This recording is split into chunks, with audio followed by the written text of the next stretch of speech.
Vinyl genius. Wish I had Keith Sweat in the background, cause I'ma sweat on this one. I discern you remember that night in McCullough Park. Spoke to you, Lord, show me your face, show me who you are. I can endure the pain, trust. Look at all these scars, even pops withering away. I pour all my heart. Moms can't deal with me cause I chose all the wrong instead of right. Just wanna vibe, so have you heard of me? You open my eyes and I need surgery. I make me sick cause I felt you all the way. Was never atheist. These pages exit Jesus, I had to exit Jesus. Black men in America, yeah, you best believe it. Sounded hella Greekish, so when I saw your burnt feet, I could imagine Peter's. Chanel braided this woolly hair with melanated fingers. Gotta escape the preachers, find the ancient teachers. Endow me, please, with wisdom, Lord, from the gated kingdom. The one and only Yahweh, yes, you gave me freedom. I'm on my exegesis. Every page I flip, eyes got smoke, tear to a drip. Lord, I'm up, thug to a prince. What am I holding? Who found me here when I was broke? Every page I flip, eyes got smoke, tear to a drip.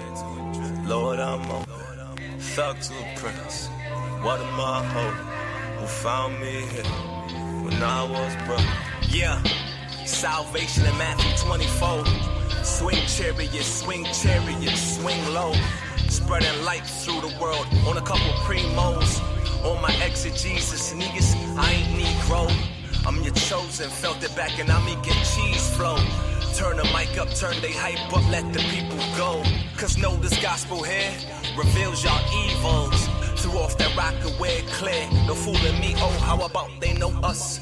They hit us and choked us from the life we own once. So I spit like locusts, cause when you tied them ropes up and you had your hopes up, Yahweh looked down on us. Our power, that gold dust, your tower X'd in old dust. Like the ancient Egypt, can't you see your paraplegic heresies and fantasies? HBO, that canopy. And the ironic thing, nigga, I still can't believe. Exegesis. Every page I flip, eyes got smoke, tear to a drip. Lord, I'm open, thug to a prince. What am I holding? Who found me here when I was broke? Every page I flip, eyes got smoke, tear to a drip. Lord, I'm open, thug to a prince. What am I holding? Who found me here when I was broke? Every page I flip, eyes got smoke, tear to a drip. Lord, I'm open, thug to a prince. What am I holding? Who found me here when I was broke? Every page I flip, eyes got smoke, tear to a drip. Lord, I'm open, thug to a prince. What am I holding? Who found me here when I was broke? Sometimes you may feel like you lost and can't be found, struggling through the hurt and the pain. Everybody got a testimony. And this right here that you listening to, this that ghetto gospel.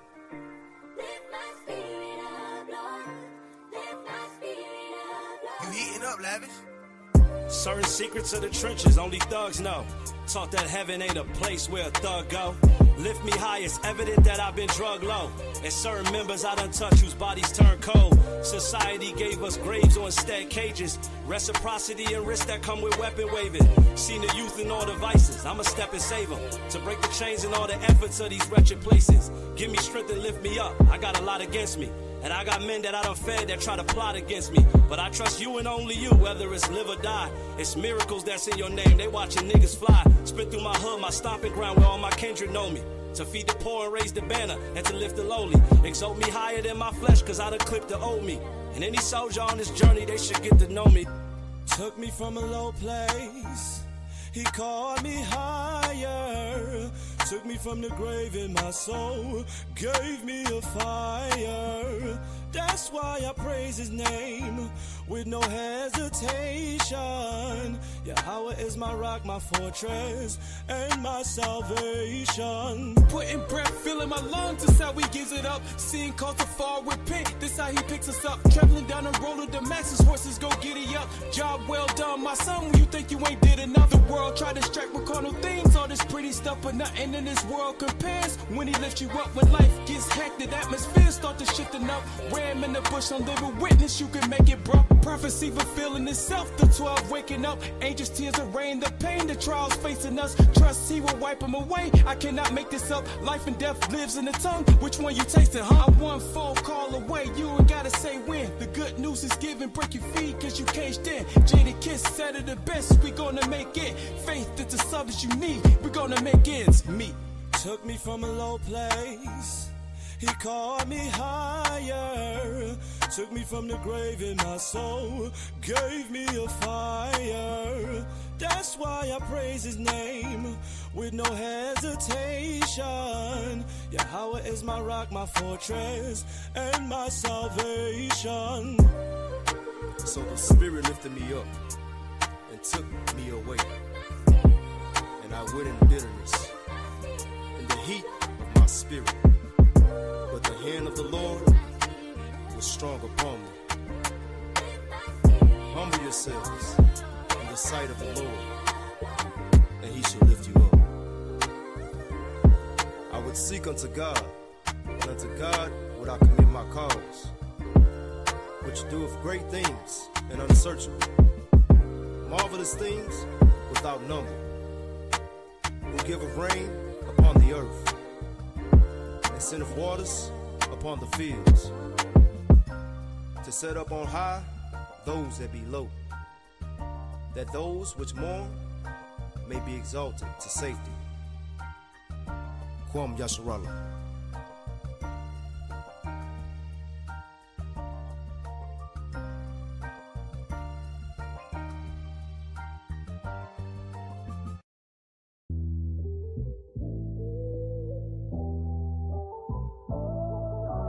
AJK.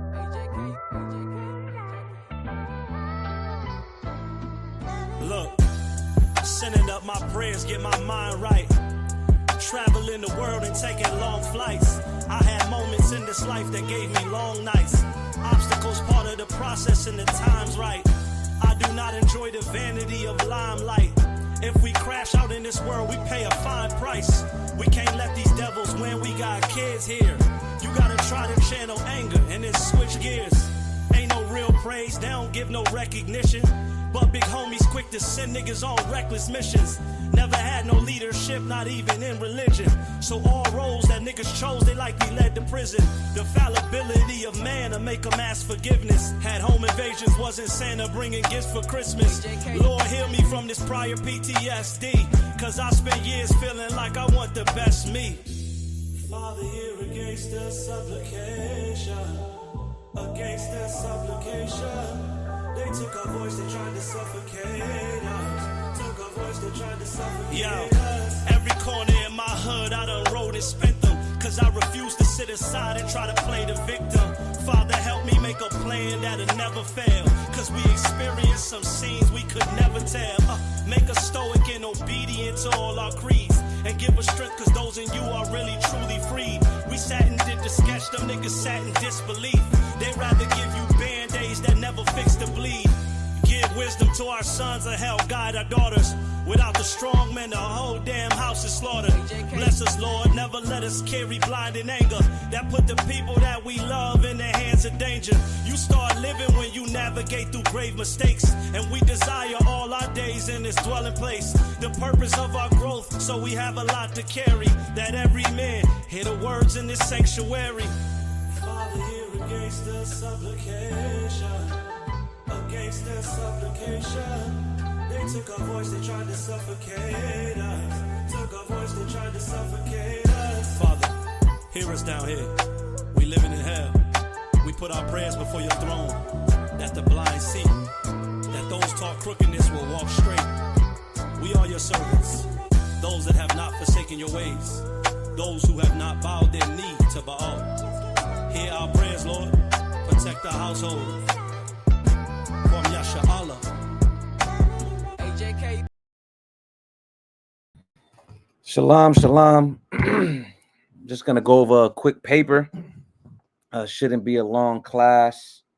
I just thought everybody would enjoy this information. It's also going to open up doors for a lot of information I'm going to bring out in the future. It's also going to show certain things that I mentioned in the previous class. So if you didn't watch that, make sure you watch it.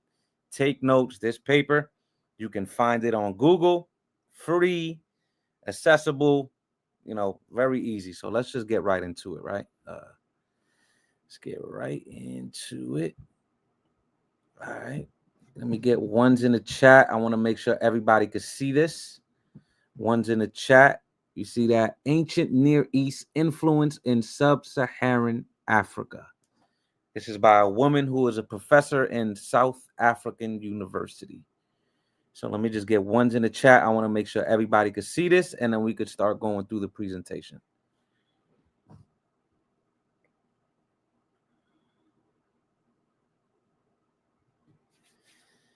All right. Excuse me if I sound a little groggy. Just got off a 13-hour shift, but the work don't stop.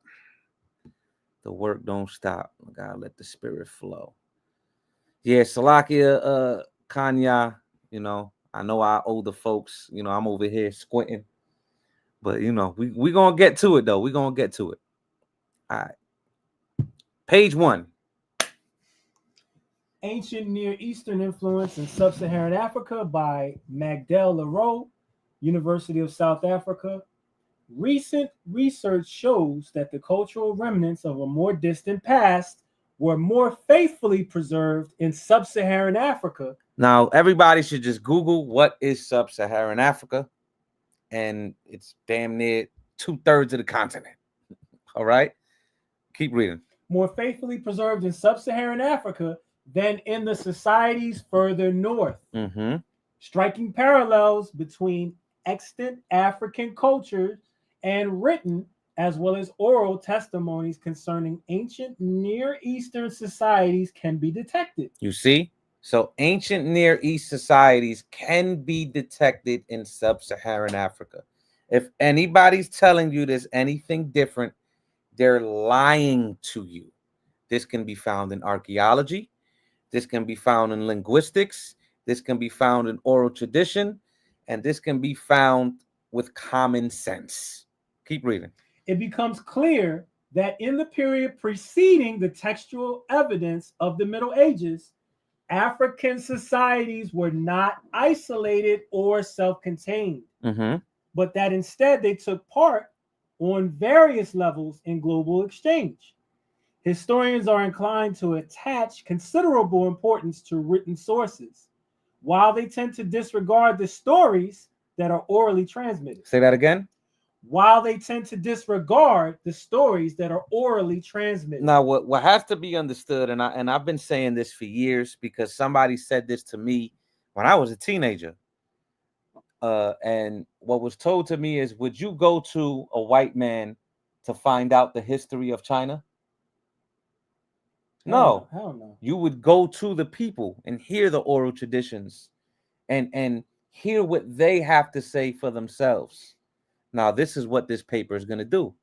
It's going to simply walk through many traditions. It's going to give you other sources that you can look up. You can begin to download. This is an opening of the wormhole, as I would like to call it. Okay, keep reading. Lang and others disregard the present trend of research, i.e., an African perspective of the African past. I.e. what? I.e., an African perspective of the African past. Come on. And adopt a comparative perspective, which leads to the conclusion that the oral traditions, which trace the origin of some African states or cultures to the ancient Near East, are basically correct. Are basically what? Are basically correct. Okay, come on. Now let's go to part 1, the introduction. Okay. My first publications dealt with religion and politics in ancient Israel. Field research among the Limba in southern Africa spurred my interest in oral traditions, archaeology, and social and political institutions in Africa. In this paper, I turn my attention to the study of cultural remnants of the distant past, which have been more faithfully preserved in Sub-Saharan Africa than in the societies further north. In this regard, I am relying on the recent work done by Lang in 2004 and others. All right, let's go to the next page, page 3. Sorry that it's small, but we all gonna have to deal with it. This investigation disregards the present trend of research, i.e., an African perspective of the African past, and adopts a comparative perspective. It is with a view to interpreting the strange and exotic, especially when we deal with oral traditions from different cultures and different epochs of the past, that scholars in the field of comparative religion have developed a strategy of description as thick as possible, comparison with the phenomenon that are as widely divergent and difficult or different as possible, redescription, revisiting our original description of in the light of our comparative work and the theoretical models applied, and rectification of categories. A reconceptualization. I got the best reading in Israel. Go ahead, keep reading. Of the phenomena. I would have said, go ahead, say it again, brother. Reconceptualization of the phenomena, but not in terms derived from other Salakia, from the insider language. Once comparative models are introduced, we start to discover the complexity and rhetoricity of the myth-making processes. The what? Of the myth-making process. Come on. On the basis of new evidence gained through field research, it can be shown how striking parallels between extant African cultures and written testimonies concerning ancient Near Eastern societies can be detected. So it's clear that these things can be detected. As we keep reading, right? This isn't a scripture breakdown. This isn't an extensive PowerPoint. We're just going to read this paper together. Like if this is the first time I'm reading it, and I'm pretty sure this is the first time a lot of you guys are seeing this. Okay? Africa north of the Sahara was part of the Mediterranean world, and also in close contact with major developments in Near Asia. It becomes clearer that in the period preceding the textual evidence of the Middle Ages, African societies were not isolated or self-contained, but instead took part on various levels in global exchange. They were in intense economic and cultural contact with the Semitic societies of the ancient Near East. Lang mentions in particular that during the Canaanite Phoenician period, many culture traits of ancient Mediterranean and Near Eastern societies were adopted in African context, almost unchanged, but others were modified due to local factors, thus giving rise to new cultures with specific forms of their own. His reconstruction of the Canaanite Israelite culture areas of Africa south of the Sahara is based on oral and cultic traditions. Based on oral and cultic traditions. Now, if you guys do your own research, and if you begin to look up what is known as the cultic traditions or the African religions, there is a lot of key things that trace back to the ancient Near East. From the certain gods, the certain symbolism, even the libations that people do on the west coast of Africa. Now, I'm not going to show you that today, but through many classes in the future, I'm going to go into libations. I'm going to go into a lot of things to show how all of this comes from the culture of the Near East. Okay? And if anybody doesn't know, the Near East has to deal with Israelite culture as well. For anybody that doesn't know that term. Okay? He argues that historians are inclined to attach considerable importance to written sources, while they tend to disregard the stories that are orally transmitted. You see? So a lot of people look at written sources rather than the things that are orally transmitted.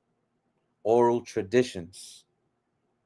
I think oral traditions are extremely important, especially when it comes to the continent of Africa, and especially when it comes to the indigenous people of North, Central, South America and the Caribbean islands. Go ahead. Oral cultures simply rely much less, mostly not at all, on reading and writing than do modern cultures. To get a more accurate picture of Sub-Saharan Africa's distant past and its trading partners, an interdisciplinary study is necessary over a very broad spectrum based on a proper synthesis of all existing data. Come on. By restricting himself to the study of parallel phenomenon in Hawassa and other sub-Saharan communities and in Canaanite Israelite societies. Canaanite and what? Canaanite Israelite societies. Let's go to the next page. Lang does not provide any historical explanation for the spread of Semitic influences to the societies further south of the Sahara. He does, however, reflect to the Phoenician factor in the state building processes in sub-Saharan Africa. My focus will mainly be on some A&E remnants of Hawassa, Yoruba, Kenya, Ethiopia, and among the Limba in sub-Saharan Africa. And I will also indicate ostensible evidence of maritime undertakings and activities between the ancient Near East and Africa. It's funny how, you know, when you begin to go into information like this and you show the ancient Near East culture spreading even throughout Africa, how the ancient Near East, they definitely migrated into Europe, you know?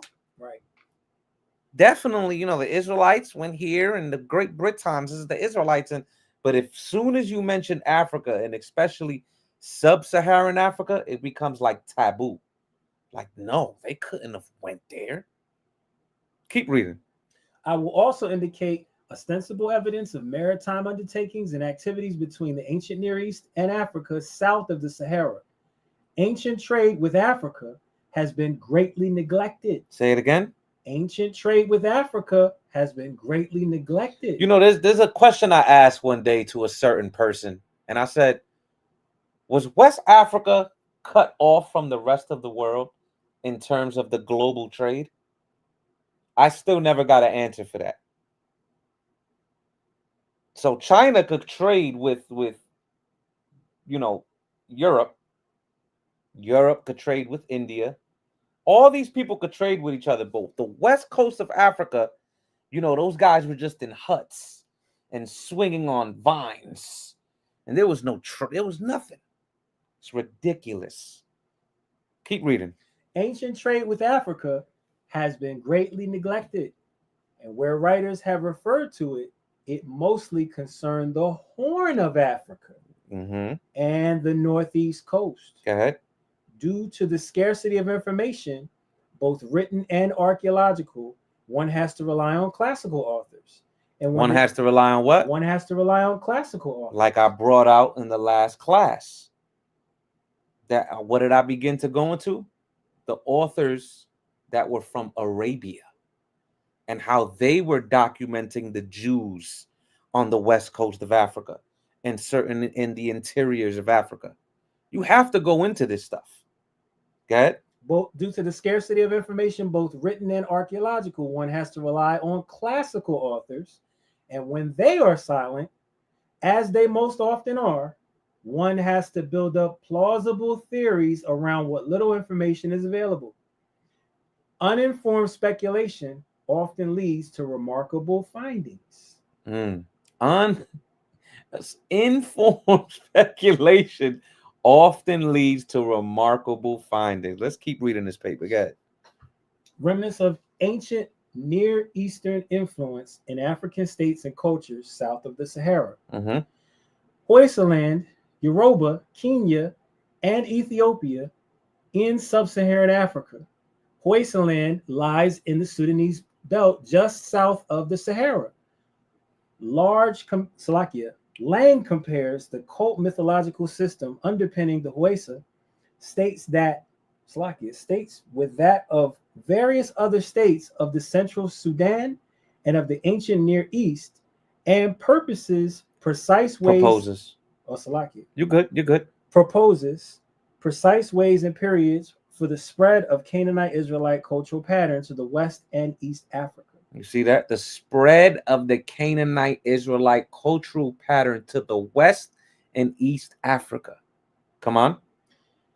Methodologically, the attempt to relate mythical incidents to ritual performances comes close to the approach adopted by scholars of the well-known myth and ritual school in the field of ancient Near Eastern studies. Looking at the question of origins without preconceptions, he finds that a rather coherent body of legend, myth, ritual, and linguistic elements supports the idea that the earliest bearers of Hwasa culture, insofar as they presently are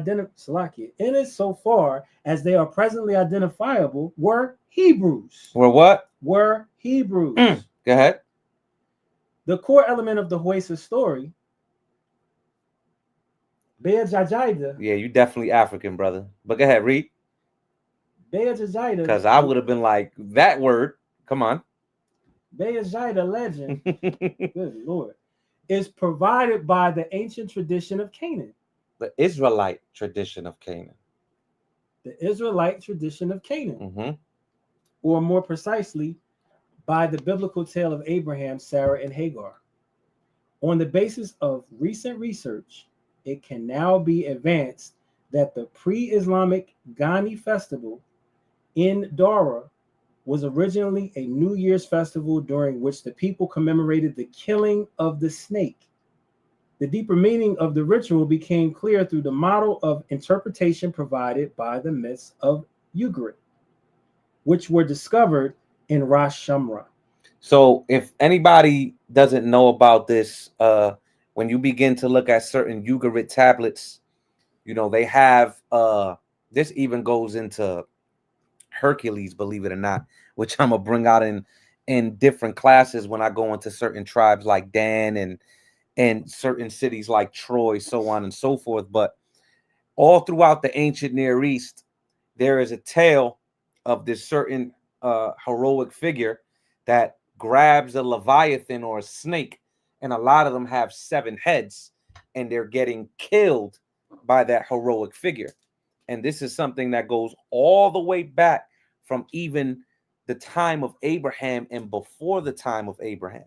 And that's why you have a lot of this anthropomorphic language that is similar within the scriptures with Leviathan and with this the dragon that has 7 heads and 10 horns. And a lot of these figures and these images and these symbols and these metaphors are all ancient Near East idioms that all point towards a certain thing.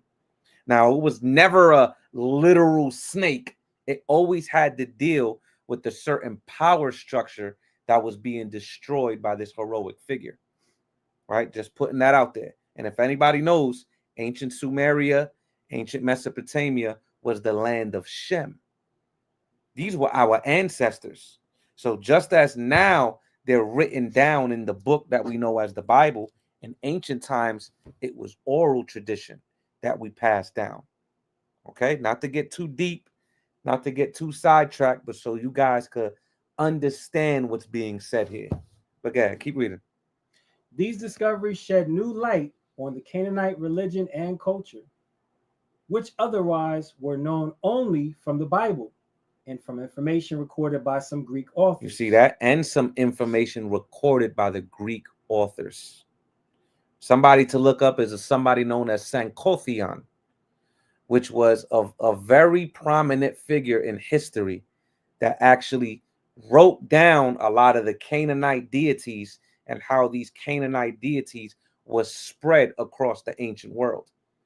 And he talked about certain tribes that we would know as the Sea Peoples today that spread into Europe and spread into Africa and even went into the Far East Asia. Okay? Keep reading. In light of these findings, Be'er-Jajida has several traits of Baal, who vanquished the sea god Yam. The axe in Hwasa legend was the principle of Baal and the weapon used by the heroic god to overcome Yam in the struggle for the cosmic kingship. The serpent, Dara, was cut into 7 pieces. Mm-hmm. This indication is paralleled by information provided by the Ugarit myth, in which the sea god Yam is. And if anybody doesn't know, how do you say a west or even sea in Hebrew. Everybody got to look these things up. Okay, keep reading. The serpent Dara was cut into 7 pieces. This indication was paralleled by information provided by the Ugarit myth, in which the sea god Yam is equated with the wriggling serpent, the tyrant with 7 heads. With what? The tyrant with 7 heads. You see that? So this is exactly what I was just talking about. This is the anthropomorphic language of the ancient Near East. And this is why the idioms within the Bible show the same thing. You see this in Daniel. You see this in Isaiah. You see this in the book of Revelation. You see this even in Genesis chapter 3, when it's talking about that serpent that's coming to deceive Eve. This is all ancient Near East idioms. That's why that serpent was not a literal snake. Because when you see the surrounding cultures, you begin to understand these things. And look, my good brother Ariala said it's pronounced Hausa. Shout out to that brother. All praises. Because we wasn't gonna get it. Yeah, keep reading. That's the linguist right there. Yeah, keep reading, Lord. Other recorded versions. Shout out to Ariala, man. Shalom, Lord. Other recorded versions of the Hausa. There you go. Legends could be compared with the Canaanite notion of a 7-headed dragon, Leviathan. And you see that? The Leviathan. Come on. Of a 7-headed dragon, Leviathan, and the splitting of the body of Tiamat, which, according to the Babylonian creation myth, gave rise to the universe. Mm-hmm. Certain Oriental survivals among the Hausa cannot be traced back to Canaan.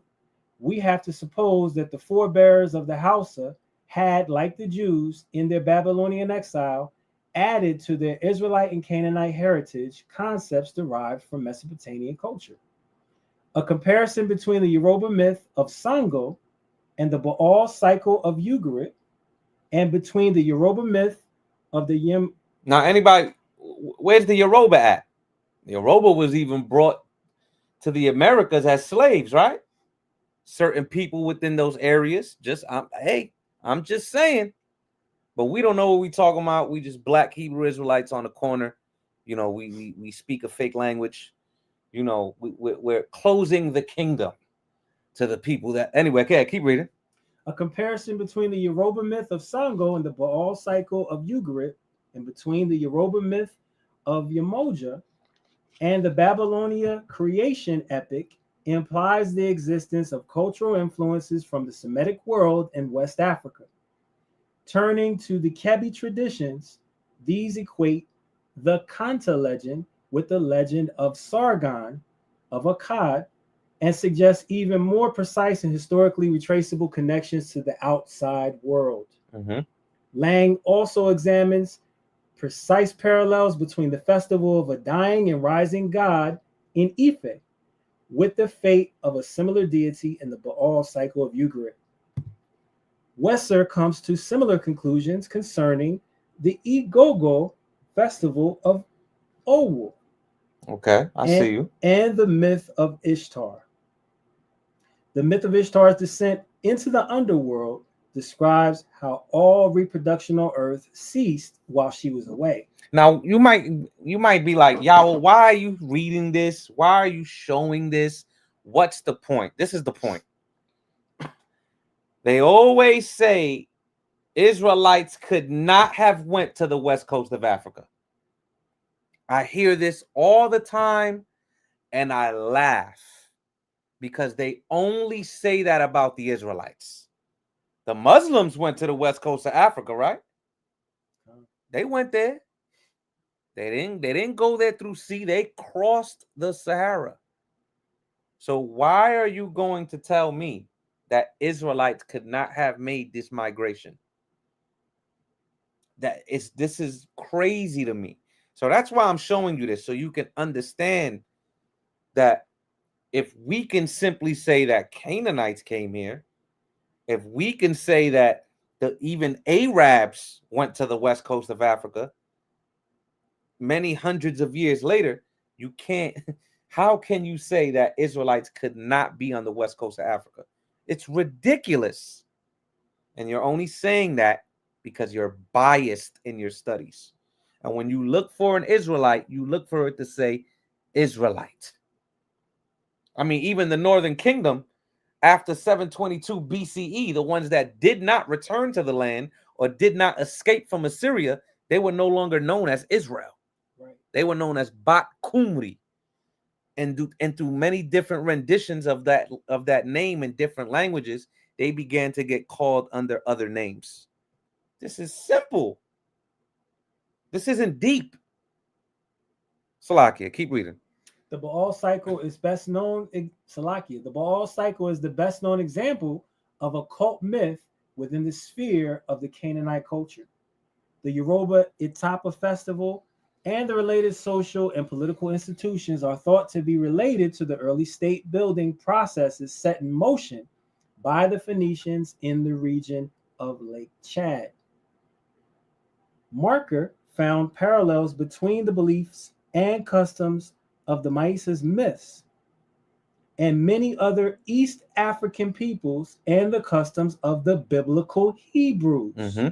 These myths include similarities in the names of God, in circumcision, in the belief in the figure of Moses. Let's go to the next page. Whom Merker identified with Masai, Marumi, or Musana, and a variety of legends which include the stories of the creation of the world, Adam and Eve, and the fall, and the story of the flood, the theft of the birthright, the bronze serpent, and the 10 Commandments. All right, now jump down to where it says 2.2, the Lemba in Southern Africa.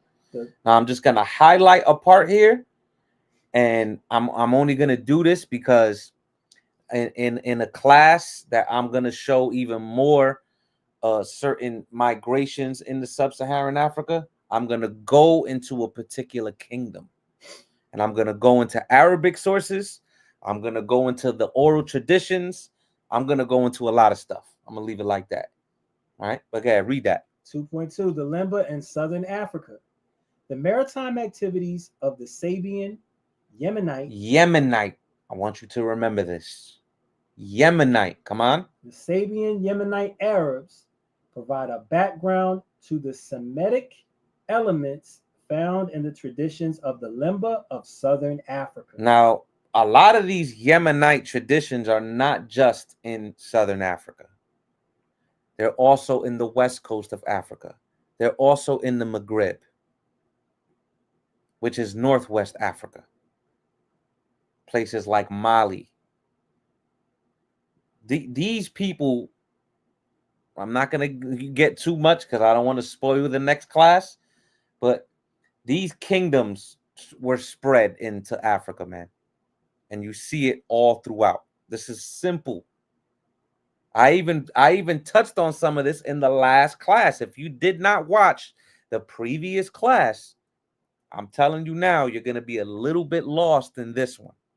You should watch the previous class. It's only about an hour long, and you'll begin to see how I'm going to begin to connect dots.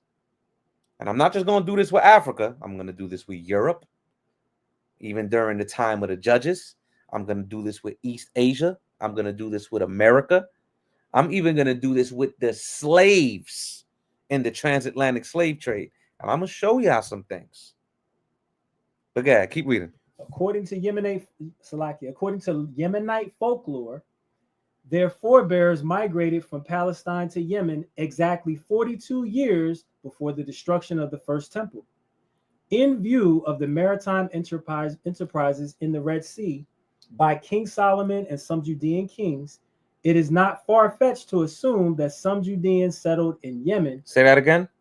It is not far-fetched. It is not far-fetched to assume that some Judeans settled in Yemen and eventually in Africa. And what? And eventually in Africa. Come on. During that early period. The Sabian Arabs had been very much involved in settlement and exploitation of the coast of East Africa at the beginning of the 7th century BC and early in our era.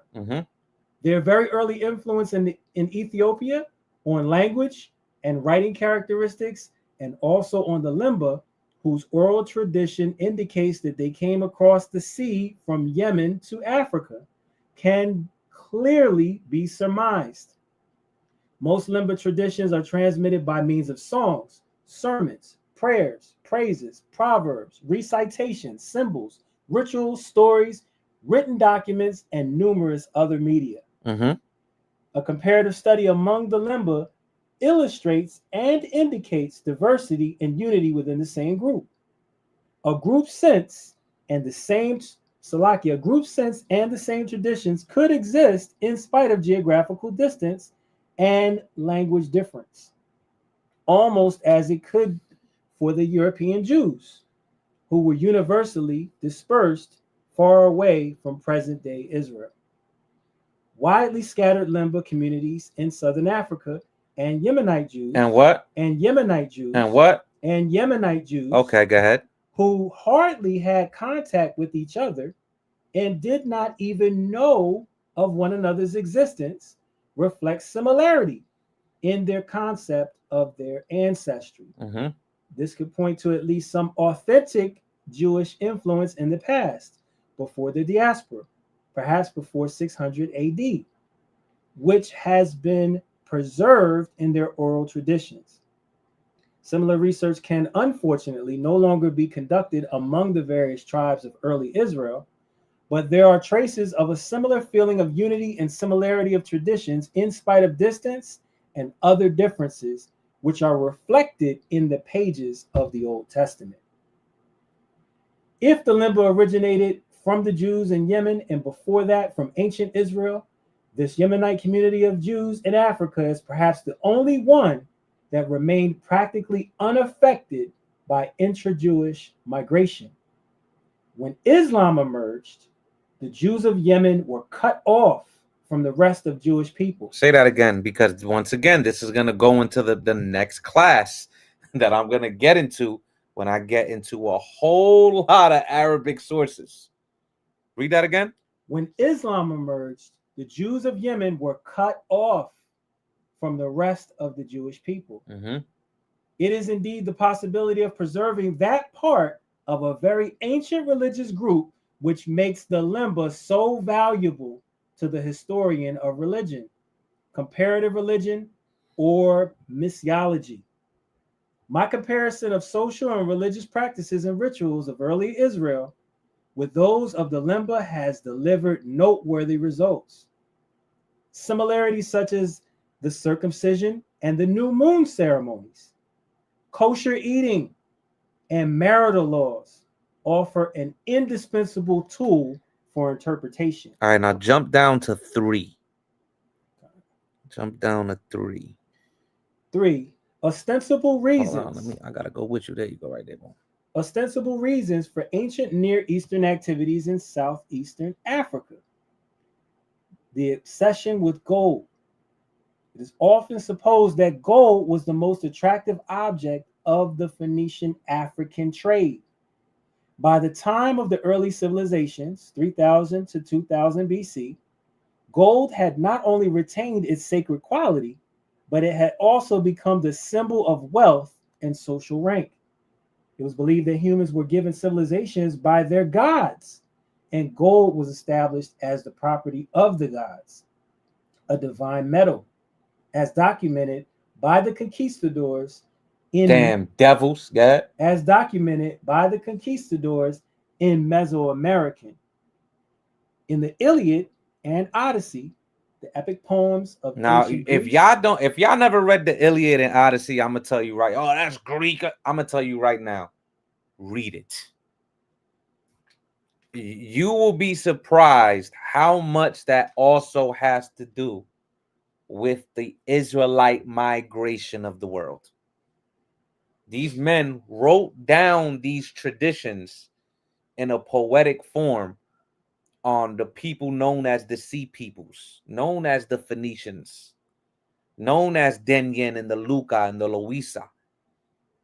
You'll begin to understand all of this and how it shaped the mythos of the ancient world, but a lot of it has to deal with us, the Dorians. There's a reason why the scripture says Dan shall leap from Bashan. This is all prophecy on what these tribes were to do. There's a reason why in the book of Judges it said Dan remained in his ships. When you read all of these things, you'll begin to connect dots. Okay? It's the only that's why I read that. Let's go. I'm not gonna be here much longer. I'm not gonna read this entire paper. Let's go down to 3.2 where it says slave trading. All right. I'm gonna go right here. If y'all want to read the whole paper, y'all could get the paper. I'm gonna go back up to the beginning so you can see what the paper's called again. What page is that on? 14 on mine. All right. Right there. Yep. 3.2 slave trading. Lang 2004 and others indicates that in Central Sudan, for example, gold and copper was rare.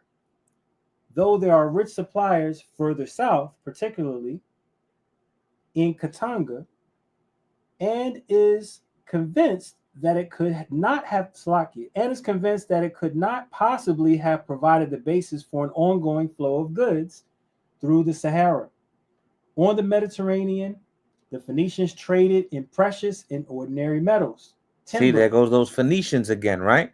You can even read about this in Ezekiel chapter 27. You see these certain tribes and these people groups trading back and forth. Dan is paired with Javan, showing you that Dan was even in the Isles of Greece. That's why you have in the book of Maccabees, he's writing to the Lacedaemonians, who are the stock of Abraham. Keep reading. On the Mediterranean, the Phoenicians traded in precious and ordinary metals, timber, luxury, and other refined goods, textiles, and weapons. But it is less well known that the Phoenicians also traded extensively in human beings. Go ahead.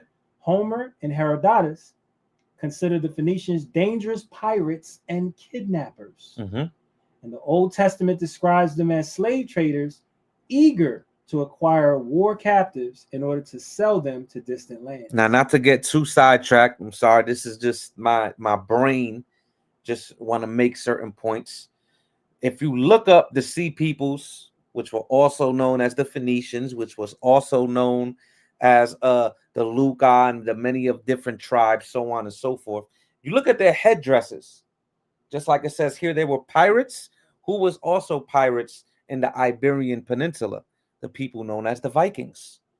They had the same hairdresses with the certain horns on their caps. These people all came from the ancient Near East, which is the cradle of civilization. You have to understand all of this. So this will also even begin to help you understand the mission of the apostles and why they were going to certain places and why that Christ's blood had to be shed so the breaches can get closed, so he can bring back the scattered Israelites. If you don't understand this, just put the book down, man. It's not about nobody else. Keep reading. As traders and middlemen, they take a cut on a much greater cornucopia of precious goods, as the prophet Ezekiel grudgingly admits. They were despised as cheaters and hucksters who could not be trusted, as insatiable mongers and unscrupulous profiteers who kidnapped the helpless and traded in human lives, and as a licentious and morally corrupt race of people who prostituted their daughters and butchered their infant children in honor of their gods. Beauville mentions gold and slaves on equal terms. According to him, the Phoenicians were particularly well acquainted with different methods of enslavement. Black slaves. You know they had to throw that in there, these damn devils. But go ahead. Black slaves, rather than gold, are therefore more likely to have constituted the bulk of the trans-Saharan trade since earliest times. The trans-Saharan trade. So hold on, Phoenicians had a trans-Saharan trade? See, this is ancient. This is ancient. Go ahead. Aside from their general Semitic roots, their origin and ethnic identity remain a mystery. Unlike their Syrian or Palestinian neighbors, Marco suggests that the Phoenicians were a confederation of traders. See, they were a confederation of traders. Phoenicians, to be a Phoenician does not simply mean you're a Canaanite or you're an Israelite or you're this or you're that. No. It's Phoenice was the area of the ancient Levant called by the Greeks. So this was a confederate group of certain tribes that band together and began to conquer many different places throughout the Mediterranean, even going as far as America, believe it or not. There's evidence. Okay, keep reading. Were a confederation of traders rather than a country defined by territorial boundaries. What did the Phoenicians call themselves? Marco suggests that the ancient term Canaanite represents the most likely possibility. You see that? Oh, the Canaanite, most likely possibility. Well, do you know modern scholars even say Israel was Canaanites? Because they were all in that land. So it's all going hand in hand. Keep reading. Marco suggests that the ancient term Canaanite represents the most likely possibility. Even the term Canaanite Israelite. You see, I ain't making this up. Go ahead. Even the term Canaanite Israelite has been suggested. Nevertheless, it is suggested that the Israelites most probably participated in the Phoenician colonization of North and East Africa, and the Assyrians and Canaanites, as we know them from the biblical narratives, may have established themselves in the north and East African trading towns of the Phoenicians. The Phoenician mother towns on the Levantine coast and further south paid tribute to Assyria from the middle of the 9th century BC, and from the first half of the 8th century BC, they were subjected to direct Assyrian administration, lasting until the end of the 7th century. During the latter period, the Phoenicians, as also the Israelites. You see that? So they're pairing the Phoenicians with the Israelites. Come on. The Phoenicians, as also the Israelites, were certainly subjected to considerable cultural influence exerted on them by their Assyrian overlords. Go ahead. The oldest oral traditions and written sources available refer to the pre-Islamic Arabian, Sabian or Yemenite, Phoenician, and Hebrew activities in the Southeast Africa. At a very early stage, continuing influences between the Semitic world and that of the southeastern parts of Africa had a reciprocal impact on one another. As mentioned above, the Phoenician mariners were well known for their long seafaring journeys. Different biblical texts make mention of these voyages.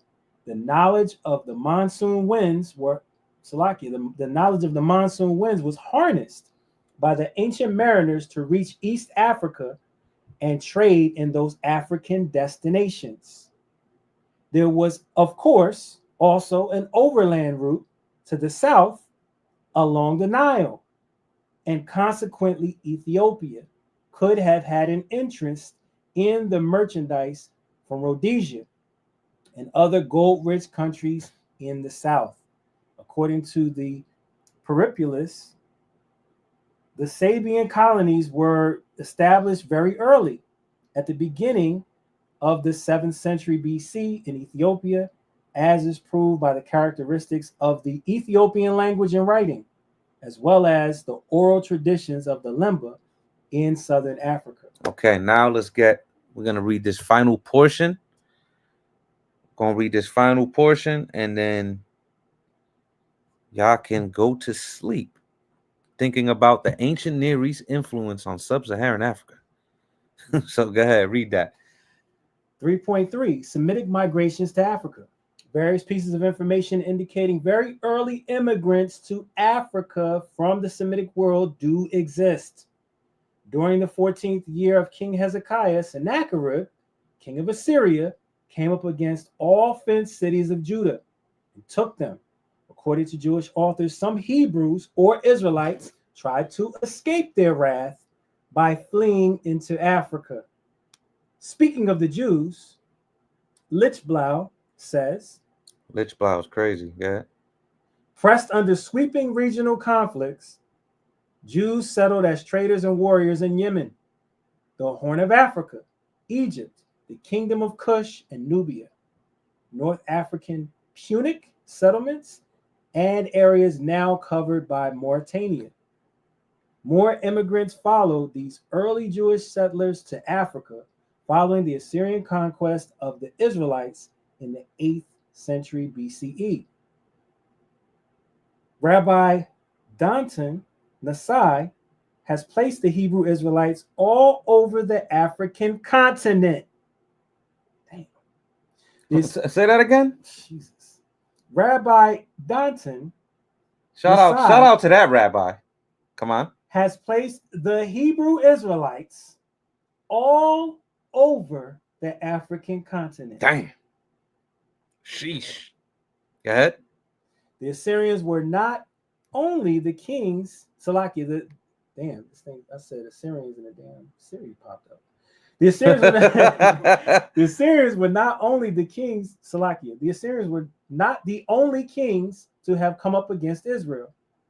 200 years later, Nebuchadnezzar, king of Babylon, conquered Jerusalem and destroyed the first temple.